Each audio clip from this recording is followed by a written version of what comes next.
Hold on to your butt. Come on, sucker. Let's get it on. Oh, you want to fight? You want to fight? I do not entertain hypotheticals. The world as it is vexing enough. You don't know anybody named Iris? I don't know nobody named Iris. Can I have a piece of toast? I don't give a damn what you think you are entitled to. We are changing the course of history as we see it. That is what Wesley demands. How could you do this to me? Really, I want to know. Why did you do that? What you feel only matters to you. Step back for 1 minute and look at the big picture. And that's all. No, not for the real fire. We offer you a bond, a family that very few can understand. Help me. Help you. And don't do drugs. Or whatever movies with Wesley and Iris. What up, and welcome to Or Whatever Movies. I am your co-host, Iris, and I'm here with my older brother, Clarice. And today we're going to talk about My Octopus Teacher. Hannibal Lecter was South African. Oh, I don't know. But this guy was a little bit Hannibal Lecter-y, don't you think? He talked about being close to the octopus and feeling the intimacy against my skin. Could not wear a wetsuit because I wanted to get close to her. If you just replace the face mask with a snorkel. I mean, yeah. He was pretty jacked or whatever, but nobody looks good in a snorkel mask, right? He definitely was rocking the dad bod out there. Whatever. He does his thing. Today we're talking Netflix original film. You thought it was a joke. It's the dumbest. My Octopus Teacher. It's the dumbest title I've ever heard. A multiple award-winning documentary swept at the Critics' Choice Documentary Awards and nominated for IDA Awards. It's like the Nature Oscars or whatever. I thought it was going to be like the Shaggy DA, My Octopus Teacher, Air Bud, Golden Receiver, Monkey Trouble. Okay, so your impression of the title wasn't that different from my impression of the trailer. Like, you know how Netflix has this new feature where it just automatically starts playing trailers? Yes. Does yours do that? It's so frustrating. Like, after a movie, you want silence, right? Contemplate. You don't want to be assaulted with like the immediate next thing unless you're binging a series. It actually forces you to browse more quickly. You know, you don't want to launch into this whole thing. It's like, no, I just wanted to read the title and move on. Brian thought that the interface was such that you had to watch every trailer before you can move on to the next selection. And he was like, this takes forever. And I was like, you don't have to wait, right? But for reals, this trailer auto-played. We went away for a weekend, binged a whole bunch of movies, completely unrelated. I think I mentioned Constantine Due Date. You can see how the title might have been a little bit jarring. The trailer for My Octopus Teacher auto-played, and I was like, this is so earnest. Like, is this a parody? Someone was mocking nature documentarians because it's unbelievable that this guy could be so earnest. Yep. But can we just back up and say how strange it must have been for him to grow up in a house where the tide habitually came into the living room? Yeah, man, that's some Eternal Sunshine stuff. Except for realsies. It could have been, I found the sea because first the sea found me. We're expected to believe that dude is sitting at home and the ocean washes through his room and he's like, I should probably explore this place. It's like Narnia in your closet. Or your wardrobe. Basically, after suffering total burnout and like a mental breakdown, not to mention his family was like falling apart, he returned to the sea. I couldn't look at a camera or be in an editing suite. I had to go back to nature and then make a movie about it. It's a little ironic, but I can totally see people that I've worked with end up here. Like, this is their fate. Okay, he is super earnest, and it's not his fault. He has maybe not the best voice. You would think that it would help that he would go underwater and not say anything to the octopus teacher, but yet his voice is constant in this documentary. And by he, you mean Craig Foster. Yes, Craig, whose name I didn't know. any more than the octopus. When he lived in Africa, the master trackers taught him how to be more patient and attentive to his environment. Right? That's why he could go down and see in this forest that he'd been diving in for a long time, focus on this one octopus. And when he had to seek her out and she wasn't visible because she didn't want to be found, he was still able to find her like a pajama shark. Yeah, he was literally tracking this octopus undersea. He was a and there were a monster couple tracker. of times where he thought, this monster tracker thought that he had lost the octopus on a number of occasions and then found her again. Yep. Because she said she exhibited, as he put it, creativity and deception. Yeah, he gave a lot of credit to this animal's intelligence. And I think it's valid. As an invertebrate, apparently she's super smart. But then he qualified it in a way that kind of diminished it. Like super smart, like pig smart or something. Yeah, like a dog or a cat. And I thought that's the same thing. I felt a diminishment because Molly's stupid. Like, did you know that apparently... Yeah, the cat that won't shut up? Yeah, she's asleep right now, which is why I can record this. But apparently dogs are one of the only creatures, dogs and apes, I think, that will track your finger and turn their attention to the thing that you're pointing at. Like only dogs and primates and not cats. Because cats are dumb. Well, cats have itty-bitty brains. I mean, they're like the size of a peanut. Right. But that octopus teacher was also the size of a peanut. Like the camera was all in her face. And then when you pull back her and she's interacting with Craig, you're like, dude, that thing is small. Yeah. We always think of the giant octopus in nature shows or underwater shows. Like we're always seeing like the killer octopus. Octopus gigantea or something. But Kelly looked it up and was like, how large do octopi get? And apparently, and she was incredulous at this, it's like 30 feet for the max length of an octopus. Whoa. Now, maybe that's really stretching. Maybe that's like gummy octopus where they like flatten out and reach really, really far. Yeah, I mean, she could stretch, she could shrink, she could camouflage, she was fast, she was cunning.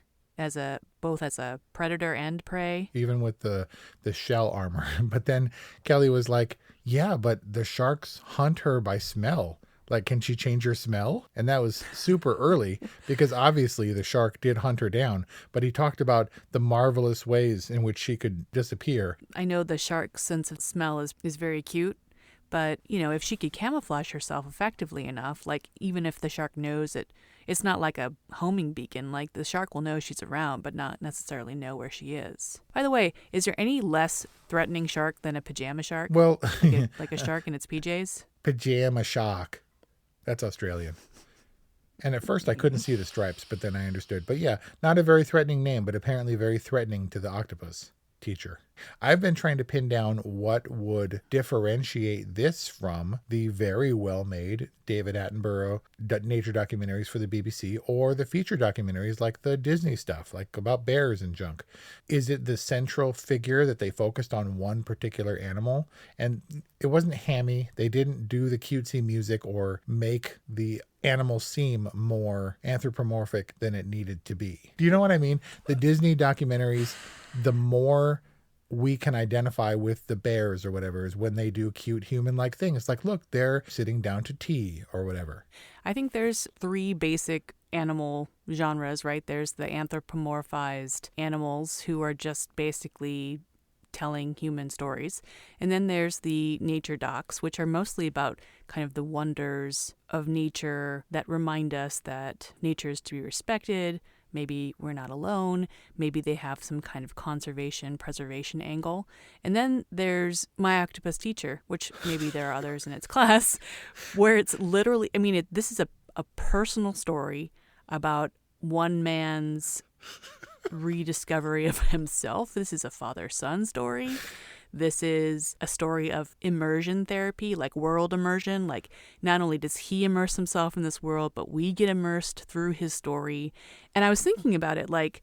The Crown? The Crown, Queen's Gambit? right? Queen's Gambit. Our parents, mom and dad, they watched the entire season of Queen's Gambit in one day. Queen's Gambit is stressful. Like high-stakes chess games and drug abuse. You said high-stakes chess games.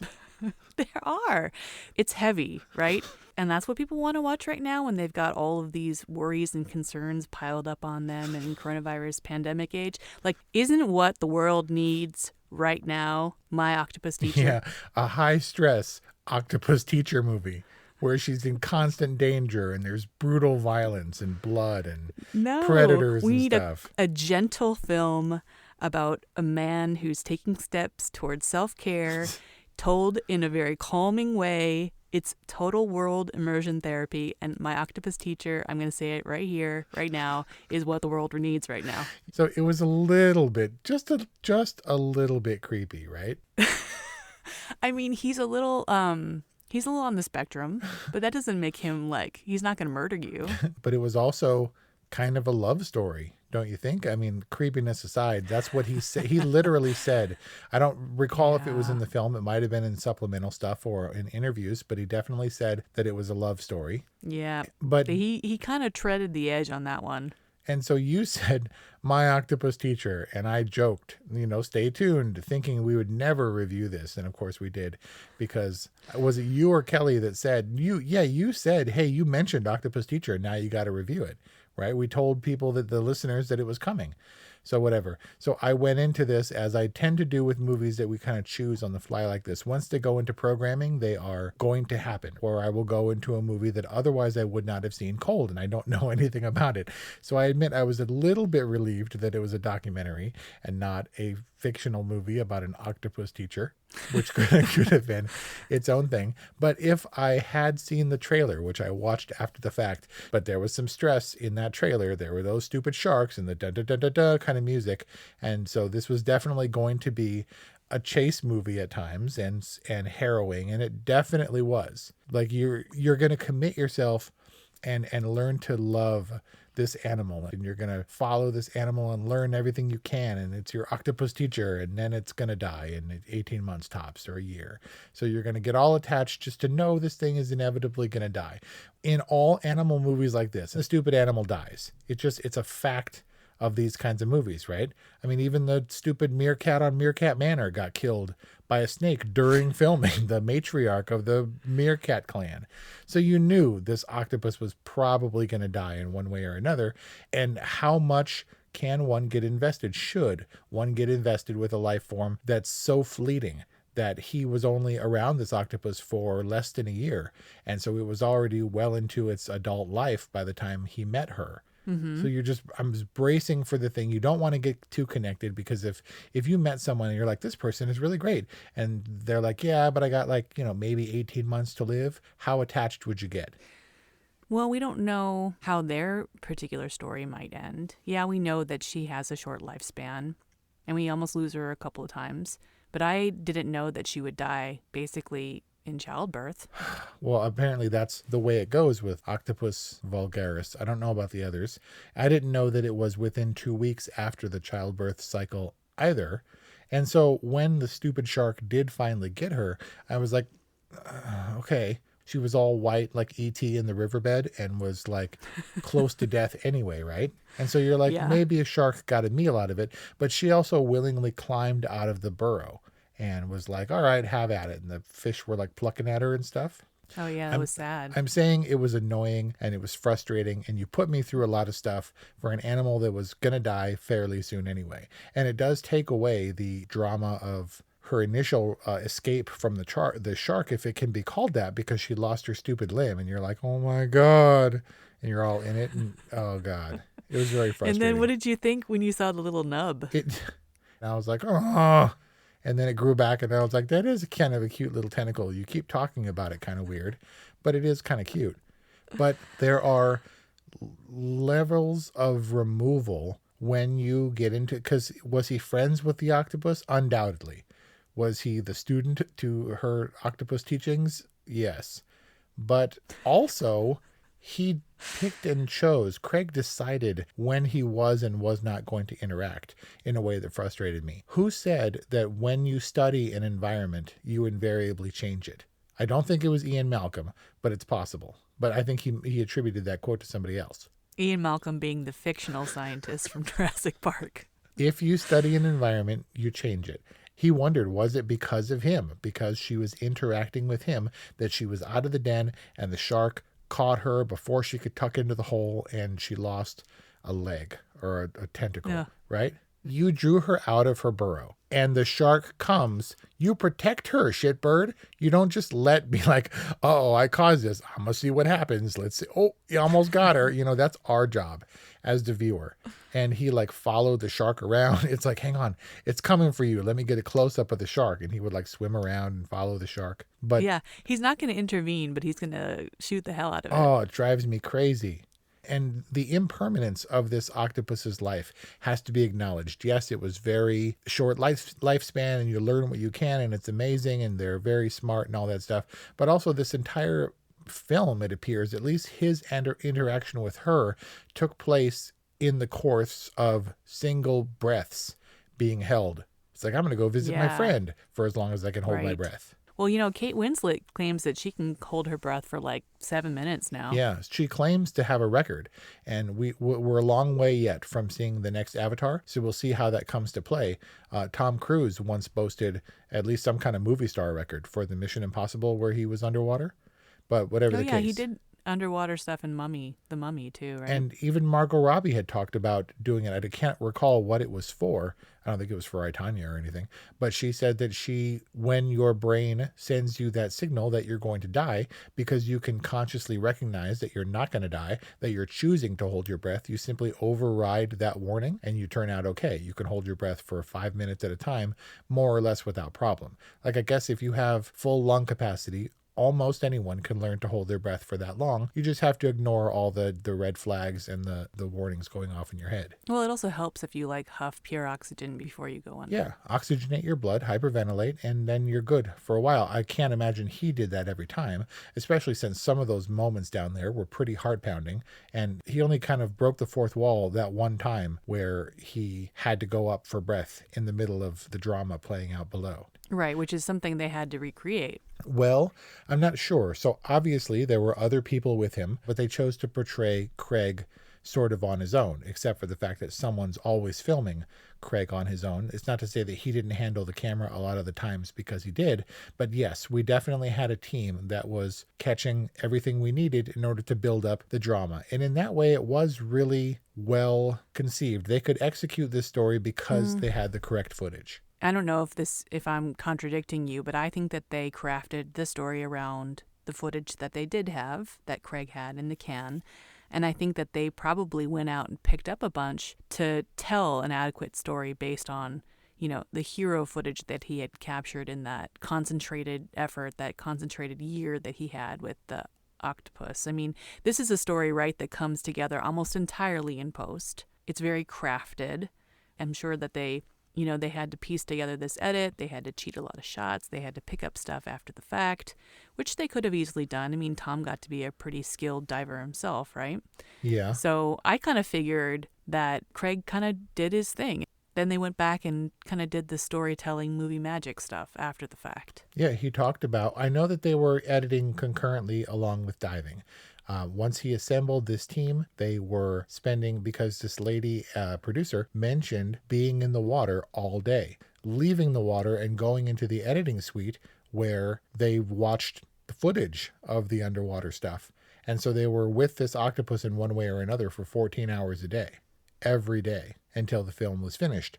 And obviously they couldn't really put it really together completely until we reached the culmination of the story, which was the stupid octopus dying. But it went on for a long time. You've said this now a couple times, stupid octopus. Do you say that because you cried or you feel embarrassed for having had feelings for this octopus? Neither, I guess. I definitely did feel it because she's smart and cute and strangely trusting, except when she's not and disappears for a week.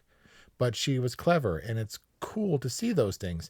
In the same way it's cool to see the septipod, the one legless octopus in Finding Dory, right? But what are the stakes? Once I saw this octopus, and then once we brought up the idea of the sharks forever hunting her, I was like, oh, this stupid octopus is going to die. And so I tempered my love, I guess, for this octopus because I knew that it was going to die. And it's like, you made me get all worked up over this stupid octopus. So you stayed above water. Man, I guess if you can use that. Craig was very careful in interviews and things where he talked about not assigning her the title of a pet. And they didn't know that this movie was going to be called The Octopus Teacher, but that is largely the relationship. He studied her.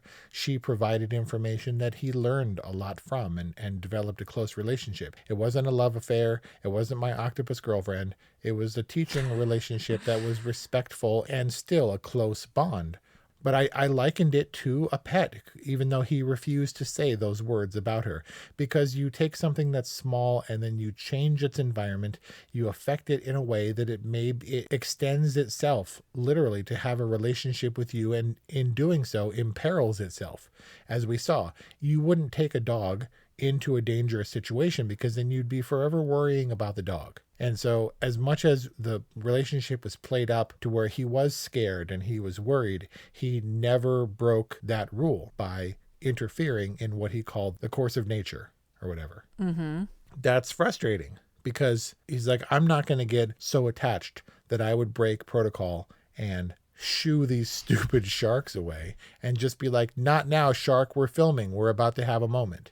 Like that whole thing about him dropping the camera lens and kicking himself forever or approaching her too quickly so that she darted away. Like maybe she darted away, didn't leave that den, and constructing a new den was attacked and eaten by a shark. You know, you in a way become responsible for her. And then he just was like, I'm not going to do anything. Let's see. I hope this plays out the way I want it to. Well, I think that's the key, responsibility and how much you want to take for another living creature. Realistically, this man can't provide for this octopus, can't protect her 24/7. Literally did. Brought her food. Didn't help. Was that when she was convalescing, or was that when she had the babies? No, when she was convalescing, when she was all broken and busted in the thing. It just comes down to responsibility. I mean, how much you interfere determines how much responsibility you have for this creature. And he can't realistically care for it. He can't be responsible for her. So maybe it's all Darwinian, but like, if he protects her once, what's to say that she's going to have the cunning or the defense necessary to protect herself the next time? Exactly. She's got a year to live. If you knew somebody that had a year to live and that was established, you would try to make that person's life as comfy and fun-filled as humanly possible, right? The key distinction, I guess, being humanly possible. Was he defying the nature gods by shooing the shark away, knowing that she was going to be dead in 6 months anyway? I feel like it was like he had someone in his car. The octopus teacher was in his car and he was driving through like a bad neighborhood, subjecting this octopus to something that it wouldn't ordinarily have taken the risk for. And then if you're driving through a bad neighborhood and then you get carjacked, it's like he sat back and he was like, isn't this beautiful? The circle of life. Like while someone's getting hit with a tire iron or something. You can't be for real. I must not interfere. Nature plays out as it will. This guy is a seasoned nature enthusiast, like roaming the wilds of Africa and whatever his movie, The Great Dance and stuff. Like, this guy understands the rules of the wild. Like, you don't interfere. Carjacking or no. So maybe this film was effective in that, yes, I got past Craig's vague creepiness and learned to also care for this octopus. I cared about what happened to her. I cared about their relationship. I wrote down something that I don't remember what it was connected to, and that is strange octopus level of joy. I did enjoy watching this movie, but I tried to keep at least a little bit of removal. And so maybe it just made me feel all the feels and then took it away, as these movies tend to do, because we're not supposed to get connected.